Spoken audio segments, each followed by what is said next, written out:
आकलन का एक सिंपल उद्देश्य है, जो आपने बच्चे को सिखा दिया है किस हद तक सीख लिया, उसको सीखने में मदद मिले, जहां कमियां हैं उनको पूरा किया जा सके, है ना। क्या सीखा है, कितना सीखा है, कैसे सिखाना है, क्या आपके मेथड्स कामयाब हो रहे हैं जिन मेथड से आप सिखा रहे हैं, ये सारी चीजें हैं। ठीक, इस वजह से आकलन किया जाता है, ना कि इस बात के लिए कि नंबर कितने आए। सतत एवं व्यापक का मतलब है कॉम्प्रिहेंसिव, यानी लगभग सभी पक्षों में उसका शारीरिक, सामाजिक, सांवेगिक हर एक पक्ष, सिर्फ पेन पेपर का पक्ष नहीं। ठीक है अंकित, सुपर चैट कर रहे हैं आप भी। देखिए, व्यापक की यदि मैं बात करूं तो ये कॉम्प्रिहेंसिव होगा, कॉम्प्रिहेंसिव। ठीक, कॉम्प्रिहेंसिव मतलब हर एक पक्ष में, स्कोलैस्टिक और को स्कोलैस्टिक।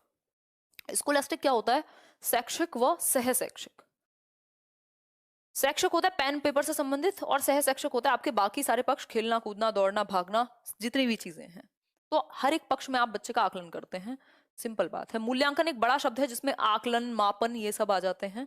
आकलन में आप ये देखते हैं कैसे सीखता है, मापन में आप ये देखते हैं कितना परसेंट सीख लिया है, और मूल्यांकन ओवरऑल जजमेंट के लिए होता है।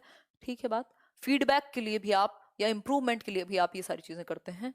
अब दो शब्द हैं, एक है उपचारात्मक शिक्षण जिसको हम रेमेडियल टीचिंग कहते हैं, दूसरा एक शब्द है जिसको हम निदानात्मक शिक्षण कह लीजिए या परीक्षण कहेंगे। निदानात्मक परीक्षण, इसका मतलब है diagnostic test.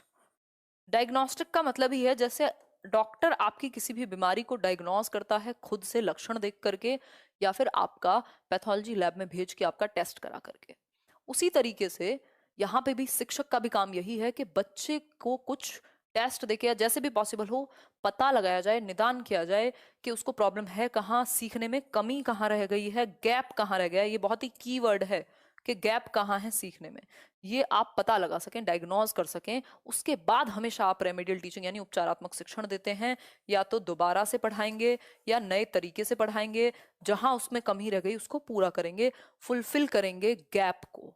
Do you understand this? बताइए, कोई समस्या, परेशानी, कोई दर्द, दुख हो तो बताओ। सोहेल क्या कह रहे हो? Ma'am you are a good teacher, मेरा नाम ले लीजिए। सोहेल नाम तो ले लिया आपका, बट ये बताओ ये बात समझ में आई कि नहीं आई है?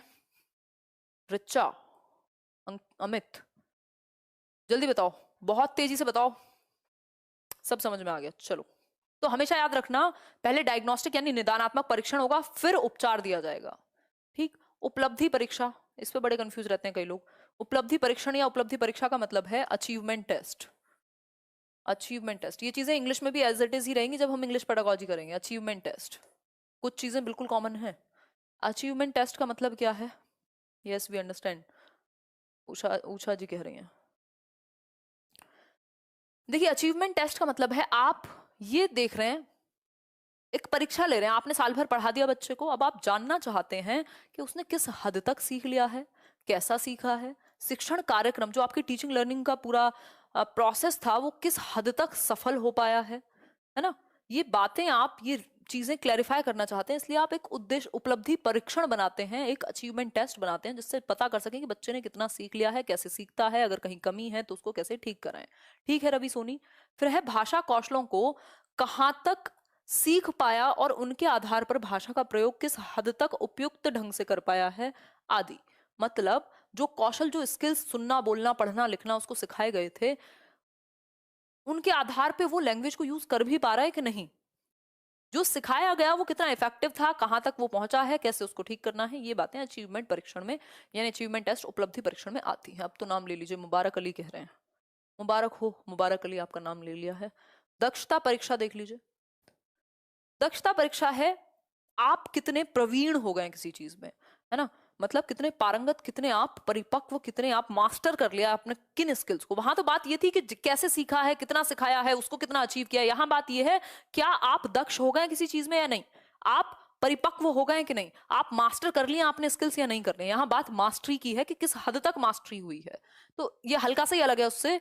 इसमें यह जाना जा सकता है कि शिक्षार्थी शिक्षण विषय को कहाँ तक समझ पाया है और कौशलों की दक्षता या प्रवीणता किस स्तर तक, किस लेवल तक कर लिया, इस बात का इनको हाथ में चाहिए रिजल्ट। ये नहीं कि कितना हो गया देख लें, बाकी ज्यादा बातें नहीं, इसमें मेन फोकस है मास्टरी हुई कि नहीं, और हुई तो किस हद तक हुई। फोकस है मास्टरी पे, कि अगर उसकी स्पीकिंग स्किल अच्छी है तो कितनी हद तक अच्छी है, क्या वो डिबेट में पार्टिसिपेट कर लेगा, क्या वो इसी चीज में पार्टिसिपेट कर लेगा। ठीक, तो ये दक्षता परीक्षा है। परीक्षा लाइक शेयर सब्सक्राइब कर दीजिएगा, देर आए दुरुस्त आए।